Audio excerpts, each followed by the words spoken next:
Railway कर्मचारी संघ का 2 दिवसीय 51वां वार्षिक अधिवेशन शुरू हो गया है। इस 2 दिवसीय वार्षिक अधिवेशन में मुख्य अतिथि के रूप में संगठन महामंत्री अशोक कुमार शुक्ला और संगठन मंत्री दिलीप चक्रवर्ती भाग ले रहे हैं। आज इस 2 दिवसीय अधिवेशन के पहले दिन पूर्वोत्तर सीमांत रेलवे कर्मचारी संघ से जुड़े सदस्यों द्वारा एक रैली निकाली गई। बीआरएमएस की क्या पहचान, बीएमएस की क्या पहचान, बीएमएस की क्या पहचान। भारत माता की, भारत माता की जय हिंद। यह रैली रेलवे क्षेत्र का भ्रमण करते हुए डीआरएम कार्यालय के गेट पर पहुंची, जहां एक गेट मीटिंग का आयोजन किया गया। इस गेट मीटिंग में संगठन से जुड़े सभी सदस्यों ने अपनी मुख्य मांगों को लेकर हल्ला बोला। इन सभी सदस्यों का कहना है कि कर्मचारियों के हित में नई पेंशन स्कीम को समाप्त कर पुरानी पेंशन स्कीम को लागू किया जाए।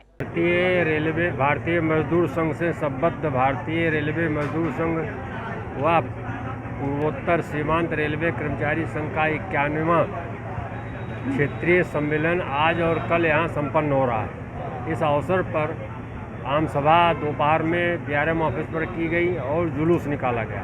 उसमें मुख्य मुद्दे, एक तो जो कर्मचारियों की पुरानी पेंशन को समाप्त कर दिया गया, नई पेंशन लागू की गई है एनपीएस के नाम पर।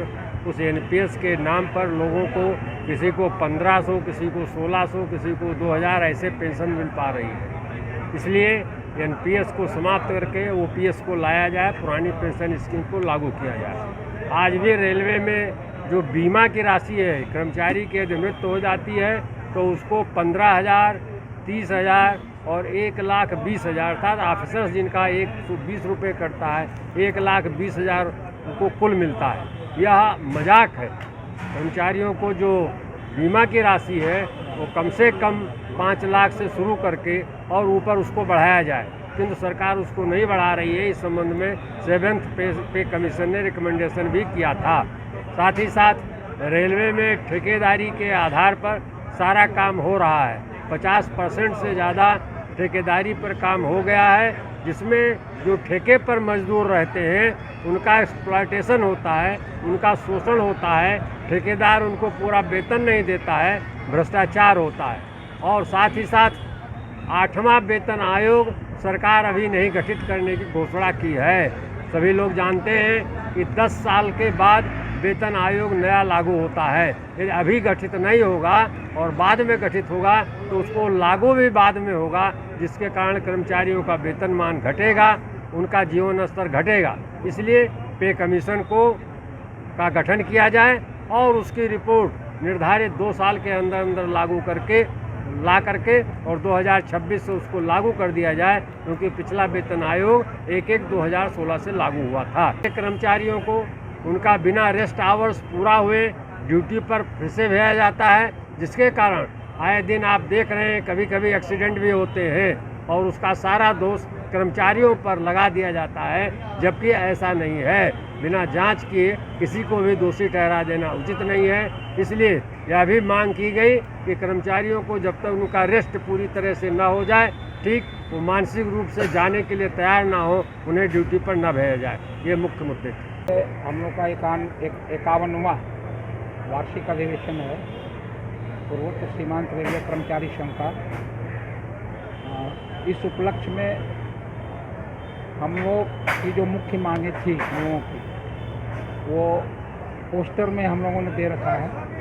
जो चुनिंदा मांगों को हमारे महामंत्री और हमारे अखिल भारतीय महामंत्री और महामंत्री मुख्यालय मालीगांव ब्रीफ करने का काम किया। कुछ लोकल इश्यूज हैं हमारे नज़र में जो सुरसा की तरह मुंह बाए हुए खड़े हैं। जैसे कटिहार कहने को तो मंडल मुख्यालय है, परंतु यह देखने में आया है कि न्यू जलपाईगुड़ी जो है वहाँ पर बीओएस के हिसाब से ज़्यादा कर्मचारी वहाँ काम कर रहे हैं। काम घट गया और कर्मचारी ज़्यादा है। कटिहार मुख्यालय में काम ज़्यादा है, कर्मचारी कम है।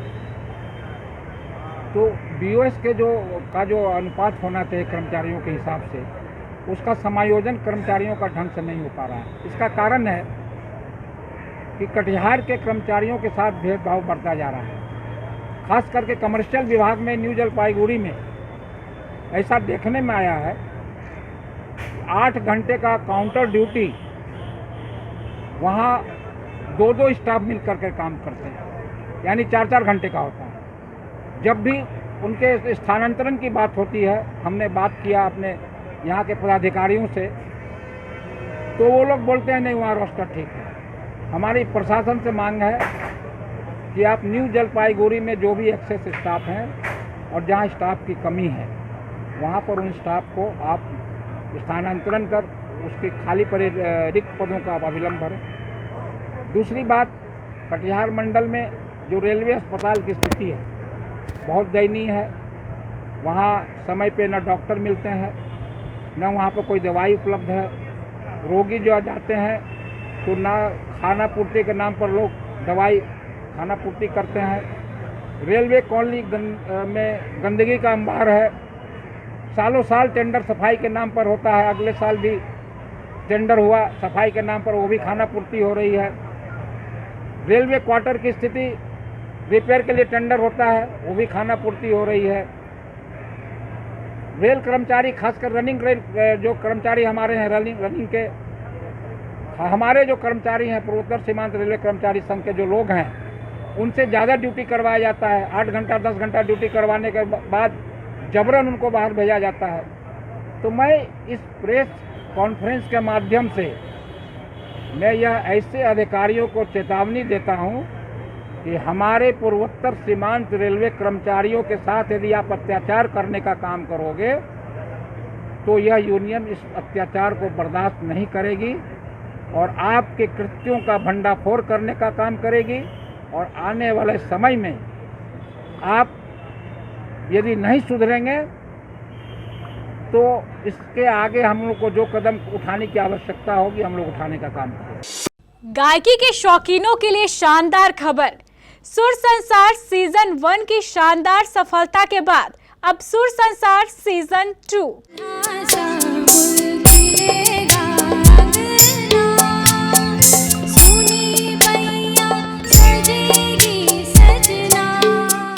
केबीसी एक बार फिर लेकर आ रहा है आपका मनपसंद गायकी का कंपटीशन सुर संसार सीजन 2। इस कार्यक्रम में भाग लेकर आप अपनी गायकी और अपनी आवाज को राष्ट्रीय पहचान दे सकते हैं। इस प्रतियोगिता में भाग लेने के लिए आपको निम्न बातों का अनुसरण करना होगा। नंबर 1, सबसे पहले आप अपनी आवाज में अपनी पसंद के एक फिल्मी गाने की वीडियो रिकॉर्डिंग करें और हमें हमारे व्हाट्सएप नंबर 9297979705 पर भेज दें। नंबर 2, गाने की रिकॉर्डिंग करते समय इस बात का ध्यान रखें कि इसमें किसी भी तरह का ट्रैक म्यूजिक या इंस्ट्रूमेंटल म्यूजिक ना हो। नंबर 3, गाने को भेजते समय अपना पूरा नाम, पूरा पता, मोबाइल नंबर और एज का उल्लेख अवश्य करें। साथ में अपना आधार कार्ड भी भेजें। अपने नाम, पते, मोबाइल नंबर और एज को आप गाने के पहले बोलकर रिकॉर्ड कर सकते हैं। नंबर 4, इस प्रतियोगिता में 16 वर्ष से लेकर 35 वर्ष तक के प्रतिभागी ही भाग ले सकते हैं, मेल और फीमेल दोनों। नंबर 5, प्रतियोगिता में कुल 7 राउंड होंगे। नंबर 6, प्रतियोगिता के विजेताओं को प्रथम पुरस्कार के रूप में 1 लाख रुपए, द्वितीय पुरस्कार के रूप में 75,000 रुपए और तृतीय पुरस्कार के रूप में 50,000 रुपए का इनाम दिया जाएगा। इसके अलावा 4 नंबर से 14 नंबर तक के 11 विजेताओं को स्पेशल पुरस्कार भी दिए जाएंगे। नंबर 7, गाना भेजने की अंतिम तारीख 10 जुलाई 2024 है। नंबर 8, प्रतियोगिता में भाग लेने का कोई शुल्क नहीं होगा। प्रतियोगिता के नियम एवं विजेताओं के निर्णय का अंतिम अधिकार आयोजक केबीसी न्यूज के पास सुरक्षित रहेगा। जिस व्हाट्सएप नंबर पर आपको अपना गाना भेजना है उसे याद रखें, 9297979705। आयोजक केबीसी न्यूज कटिहार, प्रतियोगिता के बारे में विशेष जानकारी के लिए आप हमारे केबीसी न्यूज कार्यालय में भी संपर्क कर सकते हैं। हमारा पता है केबीसी न्यूज कार्यालय, बनिया टोला, बड़ा बाजार, कटिहार। फोन नंबर है 06452242601 और 06452242700।